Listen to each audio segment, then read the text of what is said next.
سج گئی دوستو بزم نوری، ہم دلوں کو سجائے ہوئے ہیں۔ آج موسم آج موسم ہے کتنا سہانا، میرے سرکار آئے ہوئے ہیں۔ آئیے ایک مرتبہ بلند آواز سے درود پاک پڑھ لیں۔ اللہم صلی علی سیدنا و مولانا محمد بارک وسلم، صلاۃ و سلام علیک یا رسول اللہ صلی اللہ تعالی علیہ وعلی آلہ وصحبہ وسلم۔ حدیث پاک میں آقا نے ارشاد فرمایا کہ لا سفرا لا عدوہ ولا طیرہ ولا سفر، یعنی اسلام میں کوئی بدشگونی بھی نہیں، کوئی بیماری اڑ کر بھی نہیں لگتی، اور سفر کا مہینہ کوئی منحوس مہینہ نہیں ہے۔ یہ جس مہینے میں ہم چل رہے ہیں یہ ماہ سفر کہلاتا ہے، اور عرب کے لوگ دور جاہلیت میں اس کو منحوس سمجھا کرتے تھے۔ اب آپ خود غور کریں، یہ ماہ مبارک منحوس کیسے ہو سکتا ہے جس کے بارے میں نفی تو خود نبی نے کر دی، اور دوسرا اسی ماہ مبارک میں ہمیں دو مجددوں کا عرس ملتا ہے۔ ایک مجدد کا عرس ابھی ہم نے ایک دن پہلے منایا، اور ایک مجدد کا عرس ابھی 2-4 دن کے بعد منایا جائے گا۔ تو حضور اعلیٰ حضرت سرکار علیہ رحمت و رضوان کے حوالے سے تو ہماری پچھلی بزم میں گفتگو ہو گئی۔ اب ایک اور مجدد ہیں جن کا نام ہی مجدد الف ثانی ہے، ان کے حوالے سے بھی تھوڑی مختصر سی گفتگو کرنے کی ہم سب سعادت حاصل کر رہے ہیں، اور یہ ہمارے لیے نیک بختی کا ذریعہ ہوتا ہے کہ اللہ رب العزت ہمیں یہ توفیق دیتا ہے کہ ہم اس کے نیک بندوں کا ذکر سنتے اور سناتے ہیں۔ علماء فرماتے ہیں کہ جہاں نیک بندوں کا ذکر ہوتا ہے وہاں فرشتوں کا نزول ہوتا ہے۔ تو یہ مبارک نورانی مجلس دیکھنے میں اگرچہ کم، لیکن اپنی برکتوں کے اعتبار سے بڑی اہم اور عظیم مجلس ہے۔ آج جن کا ذکر جمیل ہم کرنے جا رہے ہیں، ان کا نام نامی اس میں گرامی شیخ احمد بن عبد الواحد نقشبندی فاروقی علیہ رحمت و رضوان ہے، جن کو ہم مجدد الف ثانی کے نام سے جانتے ہیں، اور آپ کا لقب ابو البرکات اور بدر الدین بھی ہے۔ مجدد الف ثانی، دراصل الف مطلب ہوتا ہے 1000، ثانی مطلب دوسرا۔ جیسے ہی 1000 ختم ہو کے دوسرا 1000 کا شروع ہوا، اس سرے پر ہی اللہ رب العزت نے حضرت شیخ احمد بن عبد الواحد کو مجدد بنا کر دنیا میں بھیج دیا، اس لیے ان کے نام کے ساتھ ہی جڑ گیا مجدد الف ثانی۔ بہت کم لوگ نام سے جانتے ہیں، اکثر لوگ لقب سے ہی جانتے ہیں الف ثانی، مجدد الف ثانی۔ ان کا روضہ مبارک جو ہے سرہند شریف میں ہے، اور سرہند شریف وہ بسا کیسے ہے آپ دیکھیں، ایک بزرگ کی دعا سے بسا ہے۔ اس کی آپ تاریخ دیکھیں گے تو بتایا جاتا ہے کہ حضرت سیدنا مجدد الف ثانی کے 5ویں جد امجد حضرت امام رفیع الدین یہ، اور ان کے پیر و مرشد سید جلال الدین بخاری سہروردی، یہ دونوں اس علاقے سے گزر رہے تھے، تو وہاں آس پاس علاقے ایک اس طرف ہے سرائس اور اس طرف ہے سامانہ، اس کے بیچ میں جو ایریا ہے یہ جنگلوں کا ایریا تھا، یہاں درندے بھی رہا کرتے تھے اور کچھ بدماش قسم کے لوگ بھی رہا کرتے تھے۔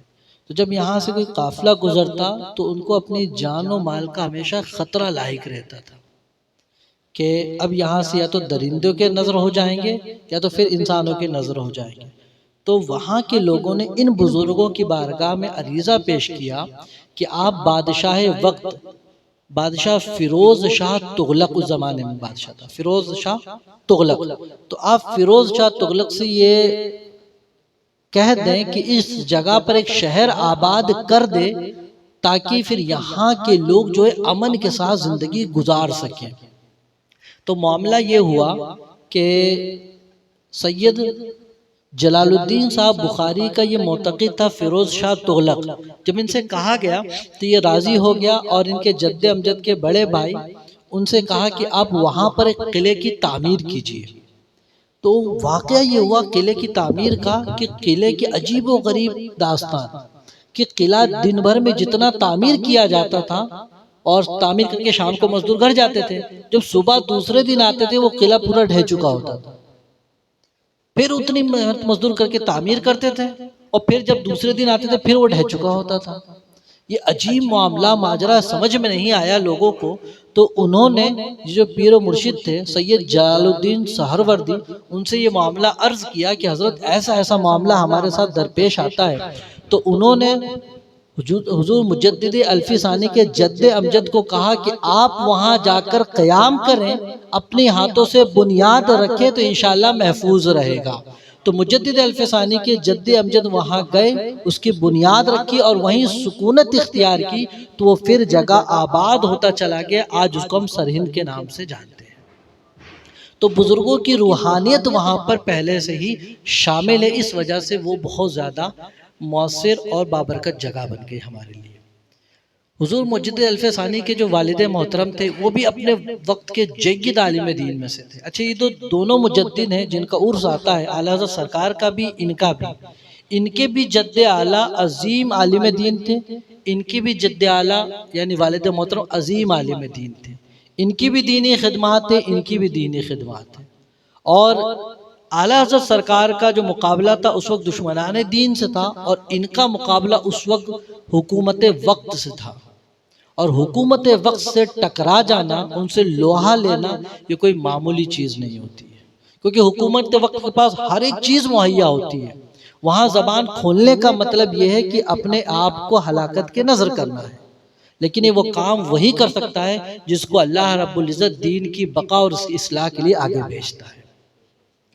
تو مجدد الفی ثانی علیہ رحمت و رضوان کے ولادت سرہند شریف میں 1971 ہجری میں ہوئی ہے، اور جب آپ پیدا ہوئے تو آپ بڑے ہی سفید اور خوبصورت تھے، سفید خوبصورت، بڑے خوبصورت۔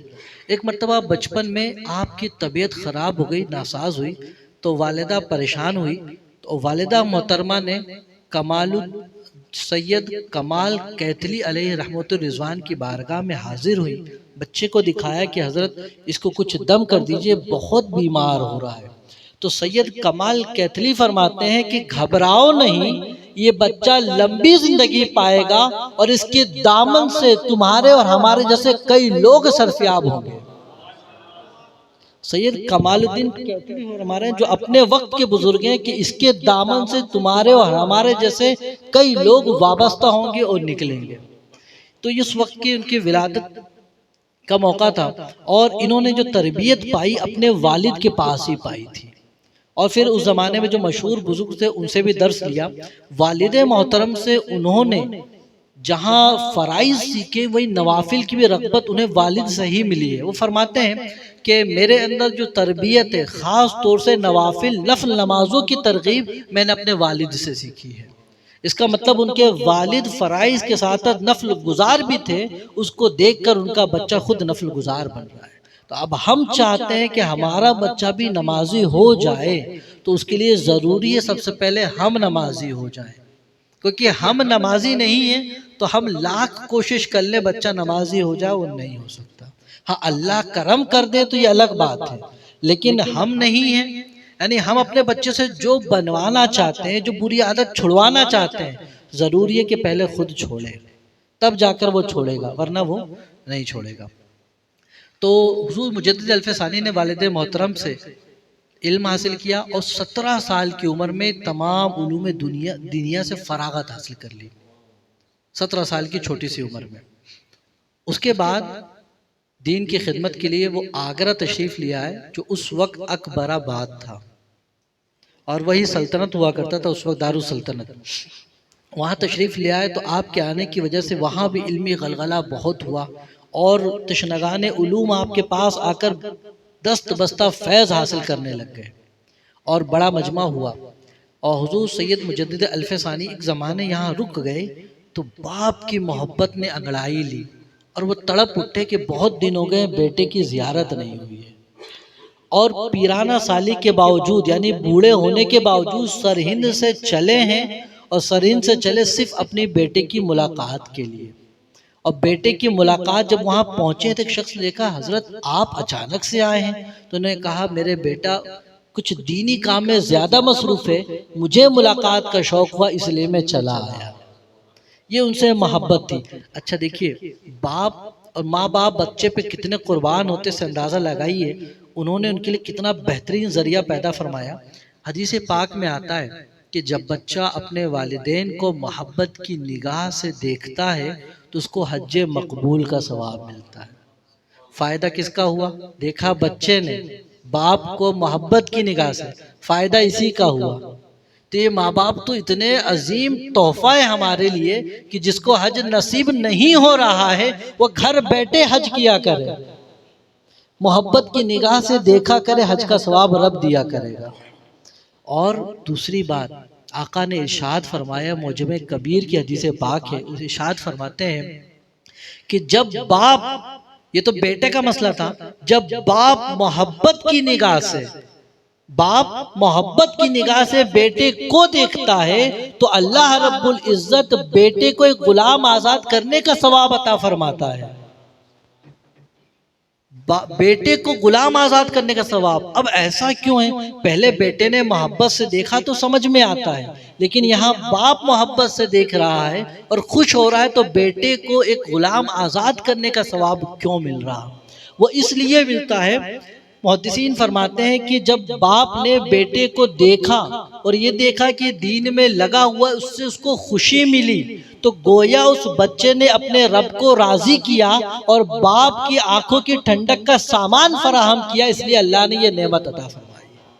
اچھا صحابہ کرام عرض کی یا رسول اللہ اگر باپ دن میں 360 بار دیکھے؟ آقا نے فرمایا اللہ بہت بڑا ہے، اللہ بہت بڑا ہے۔ اب اس دیکھیں آقا کریم صلی اللہ علیہ وسلم نے اس پیاری حدیث پاک میں گھر کا ماحول کتنا پیارا بنا دیا، کتنا پیارا بنا دیا کہ اگر بیٹا صبح اٹھ کر باپ کو سلام کرے اور محبت سے اس کو دیکھ لے تو اللہ حج مقبول کا ثواب دیتا ہے، اور یہی پھر باپ اس کو محبت سے دیکھ لے پھر بیٹے کو ثواب ملتا ہے۔ تو جب اس گھر میں یہ ماحول بن جائے گا اس گھر میں پھر لڑائیاں کہاں ہوں گی؟ پھر یہ جو شکایتیں کہ بیٹا ہماری سنتا نہیں، بیٹا ہماری مانتا نہیں، یہ سب دور ہو جائیں گے۔ لیکن ضرورت اس بات کی ہے کہ ہم اپنے گھر میں نبوی دین تو لے کر آئیں۔ ہم اپنے گھر میں کون سا دین لے کر آئیں؟ اپنے گھر میں واٹس اپ والا دین لے کر آئیں، ہم اپنے گھر میں انسٹاگرام کا دین لے کر آئیں، تو ظاہر سی بات ہے جیسا دین ویسا اس کا اثر ہوگا۔ تو نبی کریم صلی اللہ علیہ وسلم کو تعلیمات کو اپنے گھر میں جگہ دیں تاکہ آپ کا گھر دینی ماحول سے منور ہو اور اس کی برکت سے آپ خود بھی مستفیض ہوں، فیض یاب ہوں۔ خیر میں عرض کر رہا تھا جب یہ ملنے آئے، ملاقات ہوئی، تو پھر اپنے ساتھ ان کو سرہند شریف لے جا رہے تھے تو راستے میں ایک جگہ پڑتی ہے تھانے سر، غالباً نام سنا ہوگا آپ نے۔ تو وہاں کے رئیس نے حضرت مجدد الف ثانی کے لیے اپنی بچی کا رشتہ پیش کیا، رشتہ مقبول ہوا اور ان کا نکاح تھانے سر میں ہوا ہے۔ پھر آپ وہاں تشریف لے گئے اور ایک زمانے تک وہاں پر آپ نے خدمت دین فرمائی ہے۔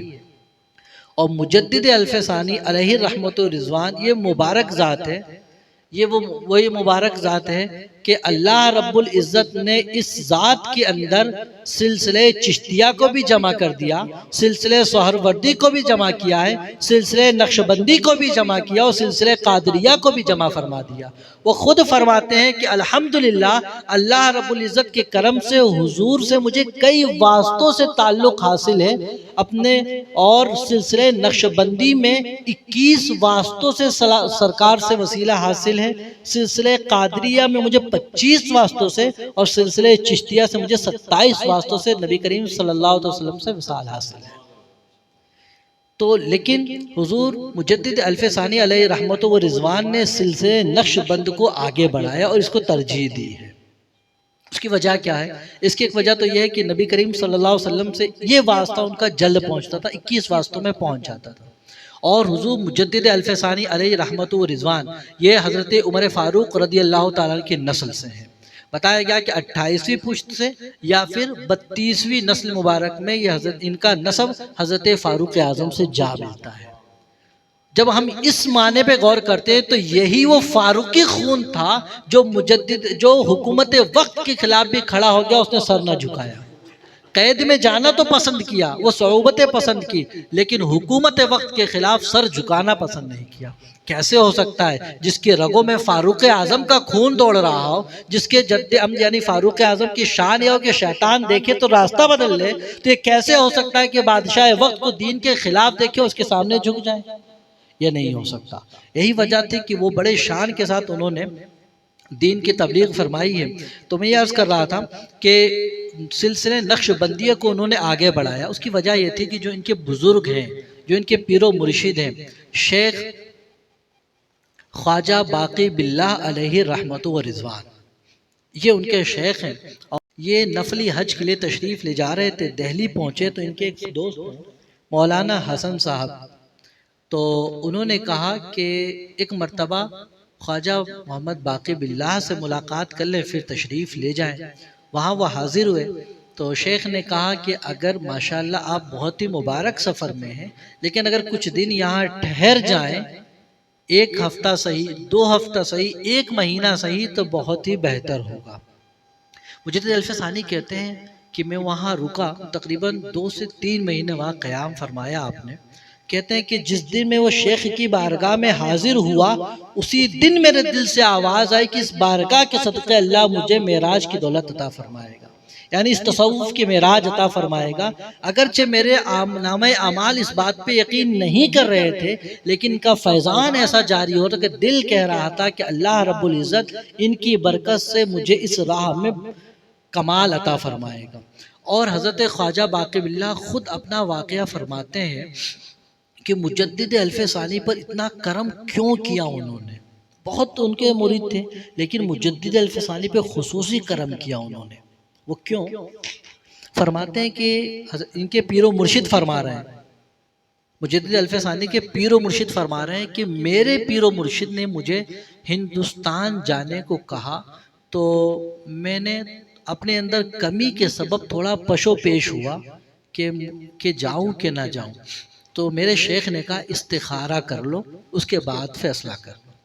تو حضرت خواجہ باقی باللہ فرماتے ہیں کہ میں نے استخارہ کیا، خواب میں یہ دیکھا کہ ایک ہرا طوطا شاخ پر بیٹھا ہے اور مجھے دیکھ رہا ہے، تو میرے دل میں خیال آیا کہ اگر یہ اڑ کر میرے ہاتھ پر آ جاتا تو کتنا اچھا ہوتا۔ خواب میں ہی وہ طوطا اڑ کر ان پہ ہاتھ پہ آ کر بیٹھ گیا۔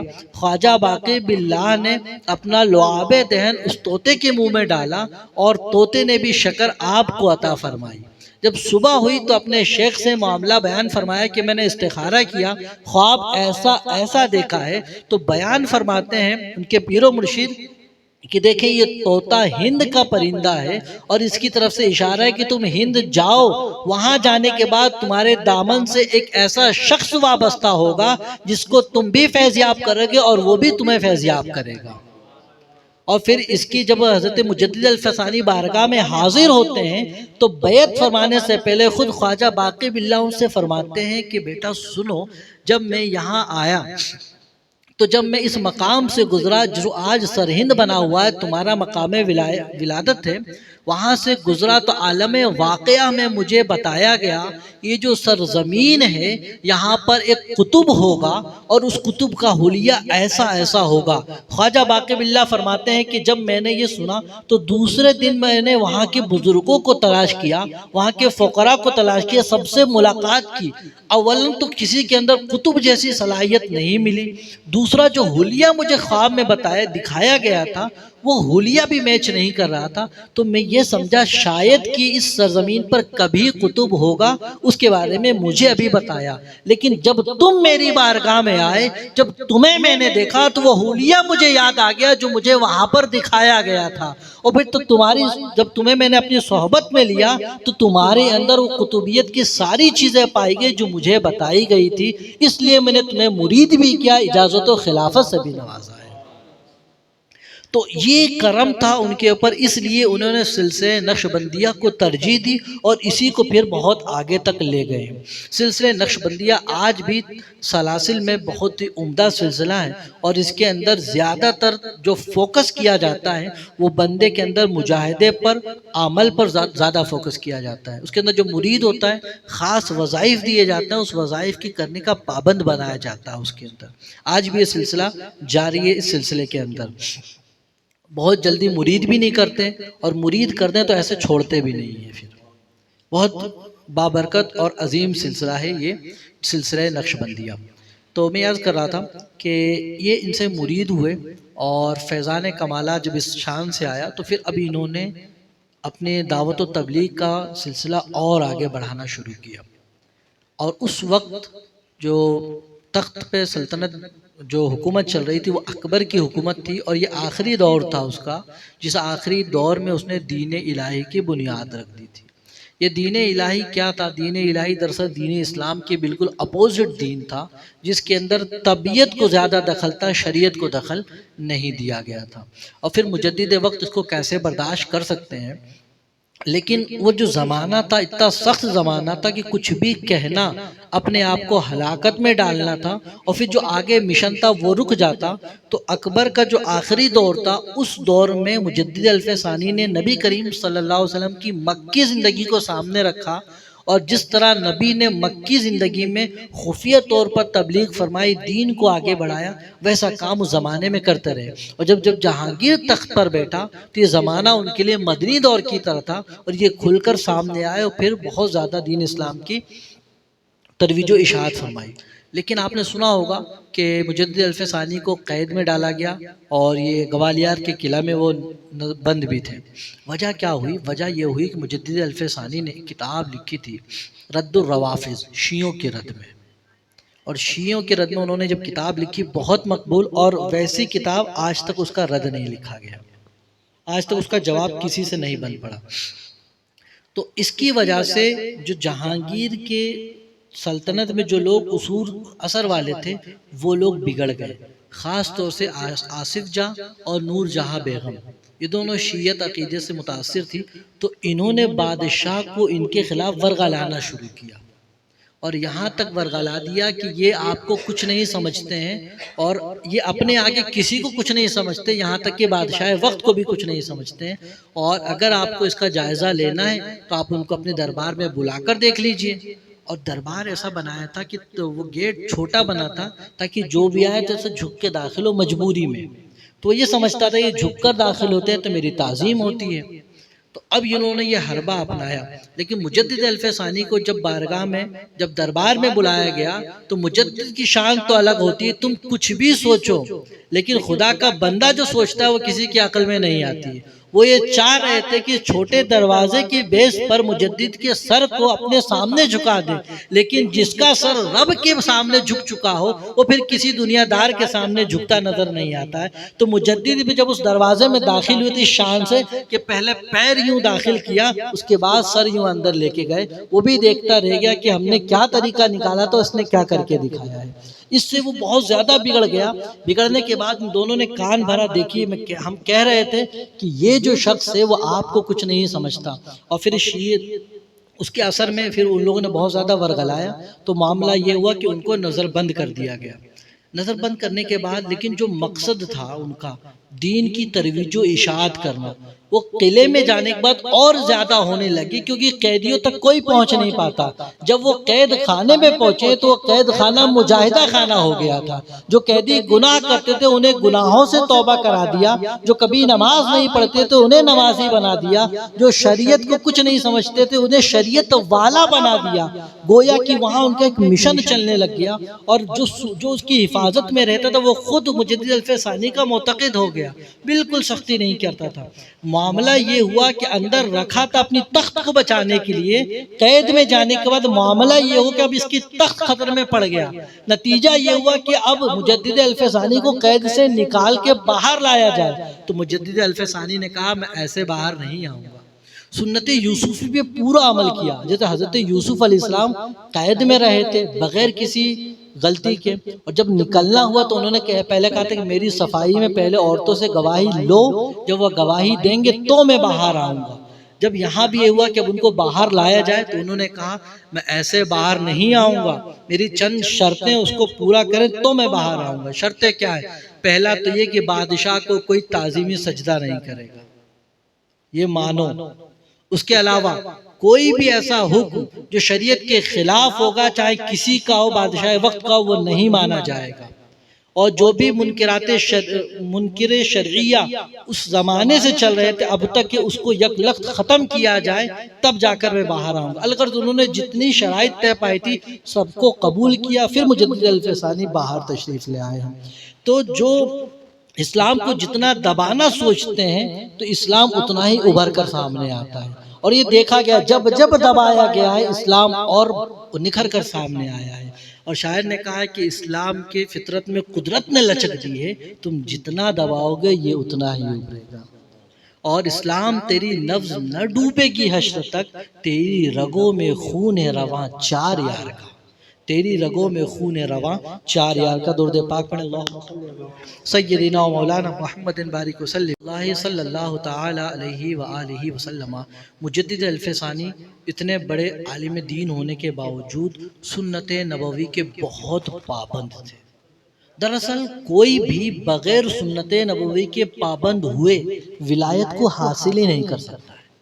ولایت ملتی ہی اسے ہے جو سنت نبوی کا ایک ایک چیز میں پابند ہو اور اس کا اتباع کرتا ہو۔ جس طرح اعلیٰ حضرت سرکار کے بارے میں وہ اس طرح سویا کرتے تھے شکل محمدی بن جایا کرتی تھی۔ اس طرح مجدد الفسانی کے بارے میں کہ ایک مرتبہ آپ رمضان المبارک کے آخری عشرے میں تراویح وغیرہ کے بعد آرام فرمانے کے لیے بستر پر آئے اور بے خیالی میں داہنی کروٹ کے بجائے بائیں کروٹ پر سو گئے۔ سنت ہے دائنی کروٹ پر، بے خیالی میں ایسا ہوا کہ بائیں کروٹ پر سو گئے۔ سوئے، خادم کچھ دیر کے بعد آیا پاؤں دبانے کے لیے، حضرت بیدار ہوئے، ان کو فوراً خیال آیا کہ میں بائیں کروٹ پر ہوں۔ نفس نے کہا کہ بھولے سے کوئی غلطی نہیں ہوتی، کبھی کبھی چل جائے گا۔ نفس کو مارا اور فوراً کھڑے ہوئے، کروٹ بدلی، پھر سیدھی کروٹ پر آرام فرمائے۔ فرماتے ہیں کہ اس سنت نبوی پر عمل کرنے کی وجہ سے غیب سے آواز آئی، اے احمد الفسانی تم نے سنت نبوی پر عمل کیا ہے، اللہ اس کے صدقے تمہیں بھی بخش دے گا، تمہارے اس خادم کو بھی بخش دے گا۔ تمہیں تو اس لیے کہ سنت پر عمل ہوا، خادم کو اس لیے خادم نے خدمت کی تو تم آگاہ ہو گئے، تو دونوں کی بخشش کا ذریعہ ہو گیا۔ مجدد الفسانی ایک مرتبہ فرماتے ہیں کہ ایک مرتبہ میں اپنے رفقا کے ساتھ بیٹھا تھا، میرے دل میں خیال آیا کہ من تواضع للہ رفع اللہ، کہ جس نے اللہ کے لیے تواضع اختیار کی اللہ اسے بڑھا دیتا ہے۔ تو میں نے اپنے آپ کو اللہ کی بارگاہ میں بالکل کمتر ہو کر پیش کیا۔ غیب سے آواز آئی، غفرت لک و بک، کہ اے احمد ہم نے تم کو بخش دیا اور تمہارے واسطے سے جو ہم تک واسطہ یا بلا واسطہ ہم تک پہنچا ہے تمہارے ذریعے سے ہم نے اس کو بھی بخش دیا ہے۔ تو یہ مجدد الفسانی کا فیضان ہے کہ جو ان سے جس طرح بھی جڑا رہتا ہے اللہ کا کرم اس کے ساتھ شامل حال ہوتا اور اس کی بخشش ہوتی ہے۔ مجدد الفسانی علیہ رحمت و رضوان فرماتے ہیں ان کا ایک معمول تھا کہ وہ 1000 مرتبہ نبی کریم صلی اللہ علیہ وسلم کی بارگاہ میں درود پڑھا کرتے تھے، اور فجر کے بعد ایک حلقہ لگاتے تھے، وہ خود بھی پڑھتے تھے، اپنے احباب سے بھی کہتے تھے نبی کی بارگاہ میں درود پڑھو، کیونکہ درود پڑھنا شاعر نے کہا ہے کہ تعویذ ہر بلا ہے صلی علی محمد۔ تو وہ درود پڑھنا اپنے خود بھی پڑھتے تھے، اپنے احباب کو بھی اس کا معمول بنا کے رکھا تھا۔ فرماتے ہیں کہ میرا ایک معمول تھا کہ میں جب بھی کھانا وغیرہ بناتا تو ایصال ثواب کرتا نبی کریم صلی اللہ تعالیٰ علیہ وسلم کو، حضرت علی کو، حضرت فاطمہ کو اور حسنین کریمین کو۔ فرماتے ہیں ایک مرتبہ میں نے ایصال ثواب کھانا بنایا اور ایصال ثواب کیا، رات میں سویا، خواب میں آقا کی زیارت ہوئی تو میں کیا دیکھتا ہوں آقا میری طرف متوجہ نہیں ہے۔ میں نے عرض کی یا رسول اللہ بندے سے کیا کوتاہی ہو گئی ہے؟ آقا نے فرمایا کہ میں عائشہ کے یہاں رہتا ہوں، جو چاہتا ہے کہ مجھے کھانا دے تو وہ عائشہ کے یہاں بھجوا دیا کرے۔ یعنی وہ حضرت عائشہ کو اپنے ایصال ثواب میں شامل نہیں کرتے تھے، اس وجہ سے نبی کریم صلی اللہ علیہ وسلم نے یہ ظاہری بے رخی فرمائی تھی۔ تو پھر مجدد الفسانی فرماتے اس کے بعد سے میں نے التزام کر لیا کہ ان پنجتن پاک کے علاوہ حضرت عائشہ کو، تمام امہات المؤمنین کو، بلکہ تمام اہل بیت اطہار کے لیے ایصال ثواب کیا کرتا ہوں۔ تو اس سے پتہ لگا کہ نبی، اس سے کیا پتہ لگا؟ اس سے تو پتہ ایک چیز یہ لگی کہ جو ہم ایصال ثواب کرتے ہیں وہ پہنچتا بھی ہے، نبی کریم صلی اللہ علیہ وسلم قبول بھی فرماتے ہیں۔ تیسری چیز یہ کہ حضرت عائشہ رضی اللہ تعالیٰ عنہ سب سے محبوب نبی کریم صلی اللہ علیہ وسلم کی زوجہ ہے۔ تو ہمیں بھی چاہیے کہ جب ایصال ثواب کریں تو سب کو شامل کر لیا کریں، تاکہ ان کے فیض و برکات سے ہم سب مالا مال ہو جایا کریں۔ تو مجدد الفسانی علیہ رحمت و رضوان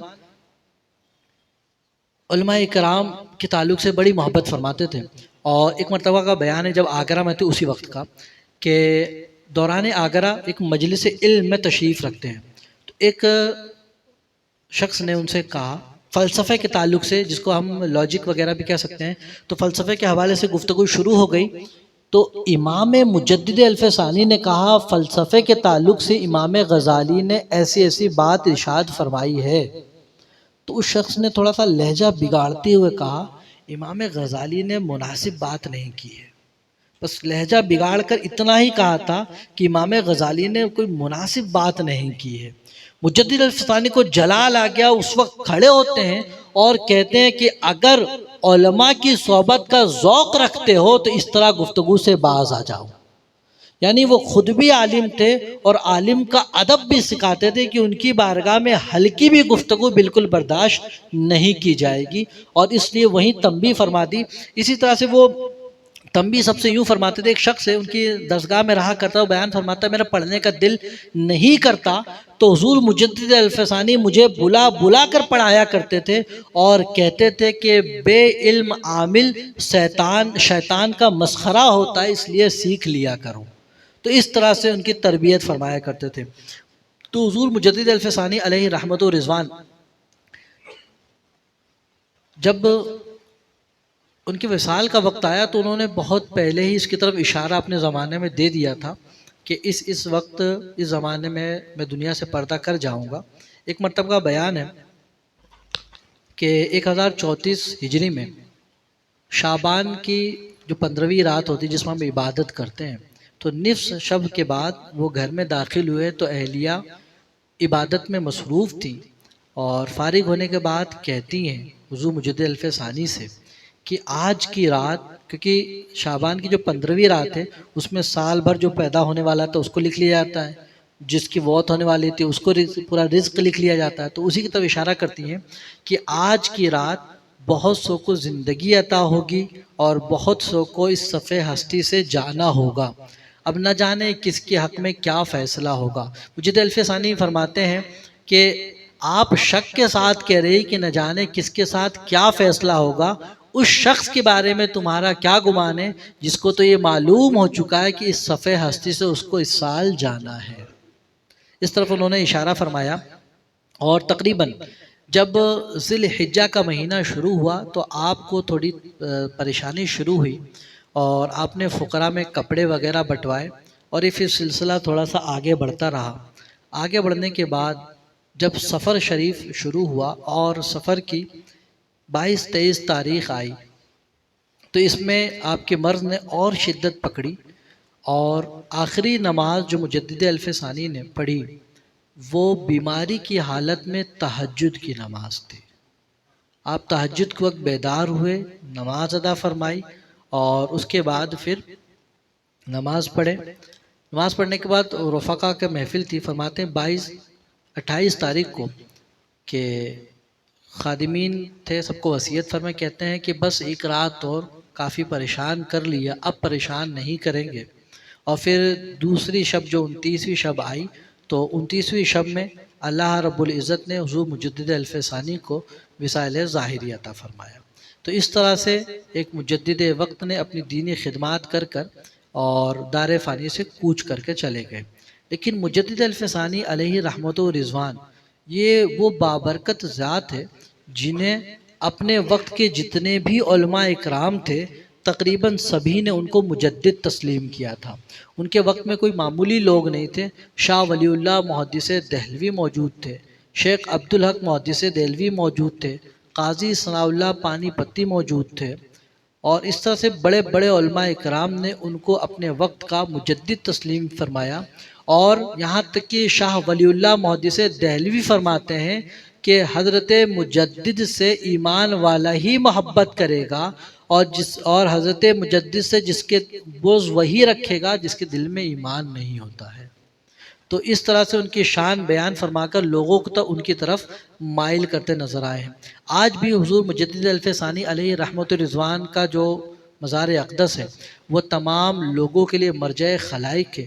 لوگ وہاں حاضر ہو کر اپنی حاجتیں پوری فرماتے ہیں۔ اور یہ میں نے سنا ہے استاد محترم مولانا خالد ایوب مصباحی صاحب سے کہ وہاں پر جو بھی حافظ قرآن جا کر ایک مرتبہ اپنا دور مکمل کر لیتا ہے پھر وہ قرآن نہیں بھولتا ہے۔ یہ آج بھی ان کے در اقدس کی ایک کرامت ظاہر ہے۔ یہی وجہ ہے کہ ان کے دیار پر چاہے جس بھی مسلک کا ہو وہاں حاضر ہوتا ہے، اور حاضر ہونے کے بعد وہاں پر کوشش اس کی یہ ہوتی ہے کم از کم ایک مرتبہ میں اپنا دور مکمل کر لوں تو اس بارگاہ کی برکت سے اللہ رب العزت قرآن اس کے دل میں ازبر فرما دیتا ہے۔ تو یہ مجدد الف ثانی علیہ رحمت الرضوان کی مختصر سی سوانح حیات تھی جو آپ کے سامنے ہم نے پیش کی ہے۔ کبھی اگر اللہ آپ کو توفیق دے تو ضرور آپ تشریف لے کے جائیں۔ سرہند شریف یہاں سے ڈائریکٹ ٹرین بھی کئی بھوپال سے جاتی ہیں، چھتیس گڑھ ہے وہ جاتی ہے، اور دو ایک ٹرینیں ہیں جو ڈائریکٹ سرہند شریف جاتی ہیں۔ آپ کبھی وہاں حاضر ہوں، جب یہ عرس چل رہا ہے اور اسی کی 27، 28، 29 سفر کو ان کا عرس مبارک ہے، اگر وہاں حاضر نہ بھی ہو سکے تو یہیں پر تھوڑی سی محفل منعقد کر کے ان کے نام سے خراج عقیدت پیش کریں، کیونکہ اولیاء کرام کی بارگاہ میں خراج عقیدت ہم پیش کریں گے تو ان کے فیضان سے ہم مالا مال ہوں گے، کیونکہ ان کے درجے بہت بلند ہوتے ہیں۔ تو اللہ رب العزت ہمیں حضور مجدد الف ثانی علیہ رحمت الرضوان کے نقش قدم پر چلنے کی توفیق عطا فرمائے، اور ان کے صدقے میں ہم سب کی مغفرت فرمائے۔ وآخر دعوانا الحمدللہ رب العالمین۔ السلام علیکم ورحمۃ اللہ وبرکاتہ۔